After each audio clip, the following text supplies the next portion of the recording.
Hey, what's going on, guys? It's your boy Cody Sperber, the Clever Investor here. Welcome to my office. We were sitting here, we were just hanging out, and I started thinking about the biggest mistakes new real estate investors make. Now, when you're first learning this business, there's so many moving pieces. It can feel overwhelming and scary and exciting, and there's so much benefit and money you can make from this business. All these emotions, everything all balled up into one.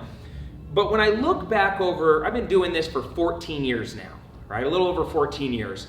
I've been so blessed to make so much money, amazing partnerships with some of the biggest real estate entrepreneurs in the game. Josh Altman from $1 Million Listing. I've done some business with Barbara Corcoran from Shark Tank, Ken Corsini from Flip or Flop Atlanta. Man, I mean, the list goes on and on. I've just been so blessed. Most of the people I've done business with that are playing the game at the highest level, you haven't even heard of because they're off the radar. You know, they're making crazy money inside their self-directed Roth IRAs, and they have massive portfolios of properties, and they're all hidden in trusts, and they're just completely off the map because they designed it that way so they can live a life of freedom. And, so I've learned a lot of lessons. I've had a lot of mentors along the way. And when I look back over my career, working with thousands and thousands of students all over the country, I've identified a couple major mistakes that new real estate investors make. And I wanted to talk about 7 of the biggest ones, all right? For the sole purpose of you're probably sitting there on YouTube watching this right now, and you're trying to, you're excited about the business, you're starting to fall in love with real estate. Maybe you've never done a deal before, you're just trying to figure this business out. Maybe you've done a couple deals, but the distance between them is really big and you haven't really quite got the systems and the processes down, and things are really challenging for you. Wherever you're at in your evolution, you're probably watching this right now, binging, trying to watch all these videos, trying to learn the game. And I'm glad you're here. And so I hope you click the subscribe button and like this video, leave a comment. I'm starting to get really active on my YouTube channel. So, if you've been following me on my other social platforms like Instagram, I have over 1.3 million followers on Instagram, and I'm very active there, and I know I'm putting some energy into YouTube. So I'm glad you're here, and let's talk about big mistakes that new real estate investors make. All right, mistake number 1, and this is by far one of the biggest. And it's something that I did in the beginning for my first 6 months or so. I was winging this business. Mistake number 1 is winging it. There are strategies and processes that are working right now in today's market that if you can, like a recipe, follow the recipe or get plugged into the model, everything gets so much easier.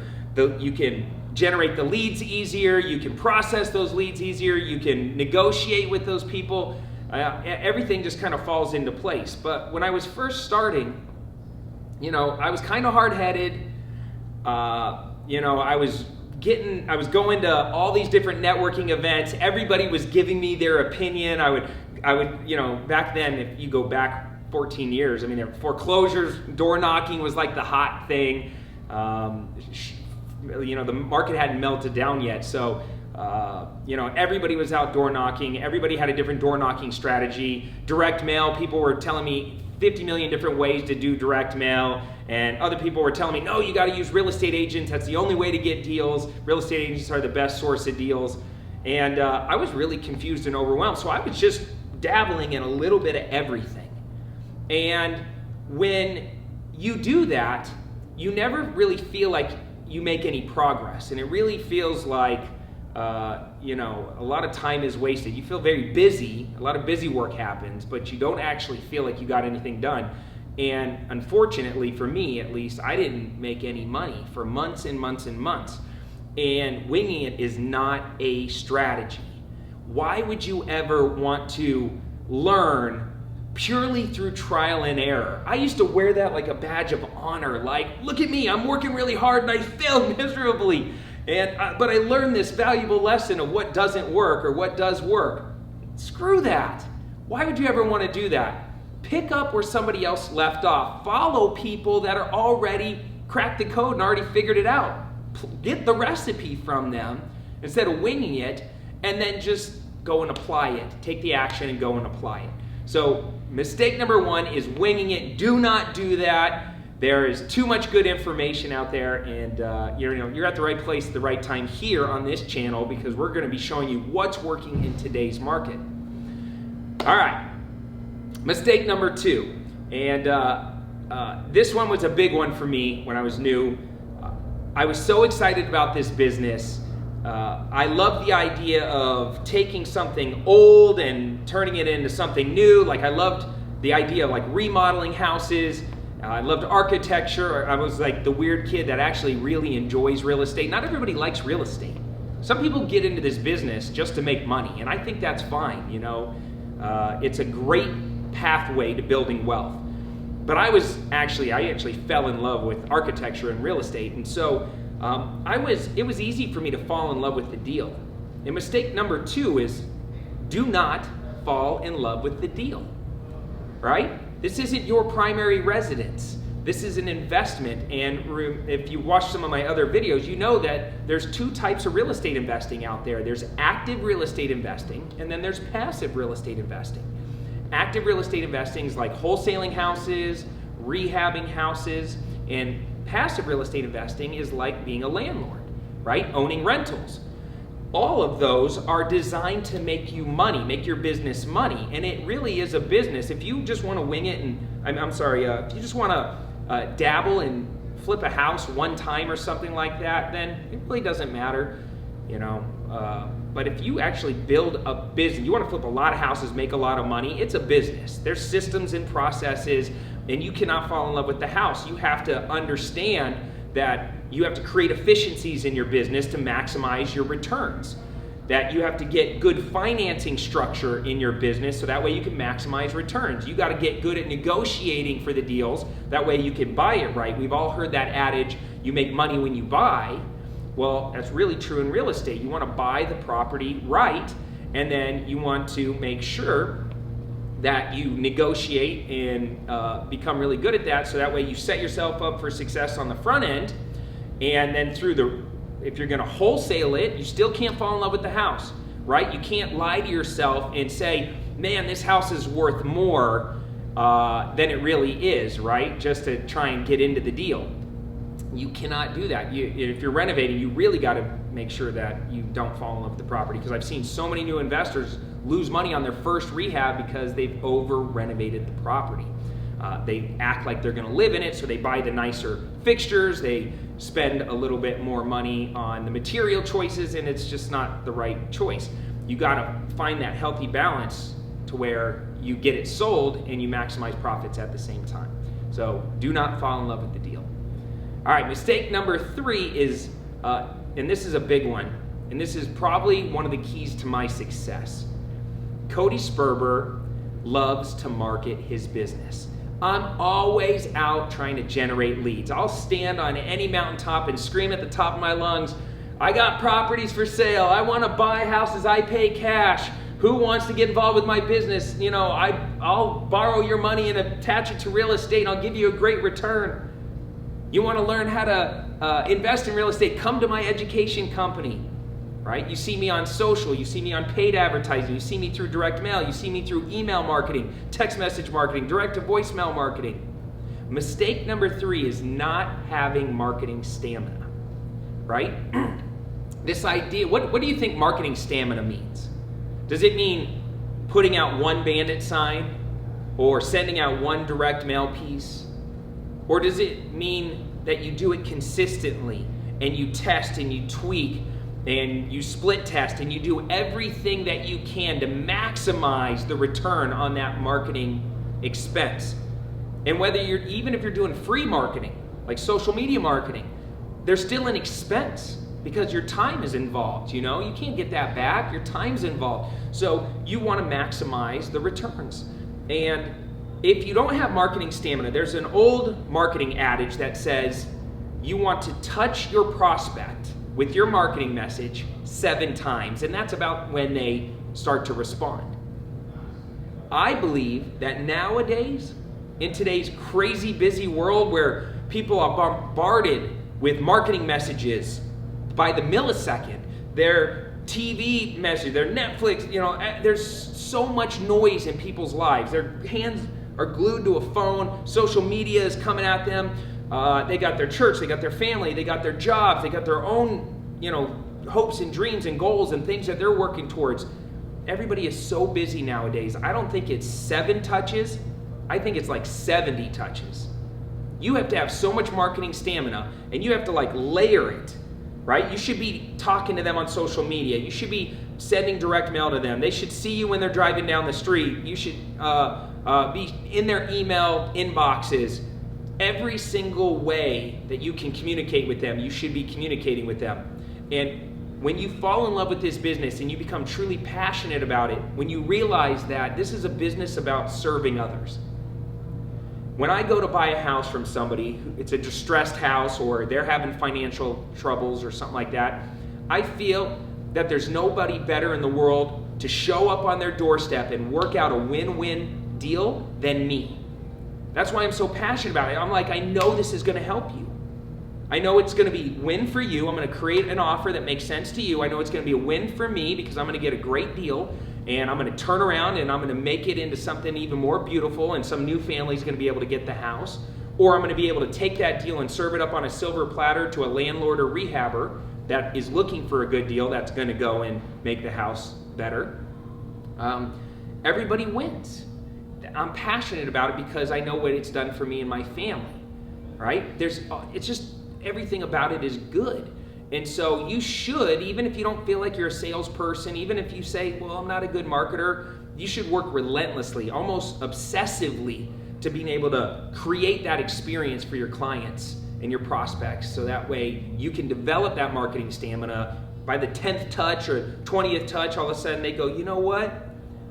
I'm relocating to another state. Maybe I'll call that person, that Cody guy that has sent me 25 mailers and of all different sizes, all different colors, all different messages. He was relentless. He just kept sending the direct mail to me, those postcards to me. Or I keep seeing him on all those Facebook ads. He's everywhere. I go from Facebook to YouTube. He's everywhere. That's because I have marketing stamina, and that's how you win the game in today's crazy busy world. All right. Mistake number 4, all right? Mistake number 4 is thinking that debt is bad. When I grew up, I didn't have a really good relationship with money. I didn't have a lot of successful people around me, and so I didn't really know how to have a relationship with money. I always thought of debt as really, really bad. I was the kind of person that my parents were savers, right? And they didn't like to have debt. So, that's probably where I absorbed it from. And so I never really understood the power of leverage. Leverage is power in this business. As real estate entrepreneurs, you want to leverage everything. You want to leverage other people's time and their money and their skills and their resources and their connections.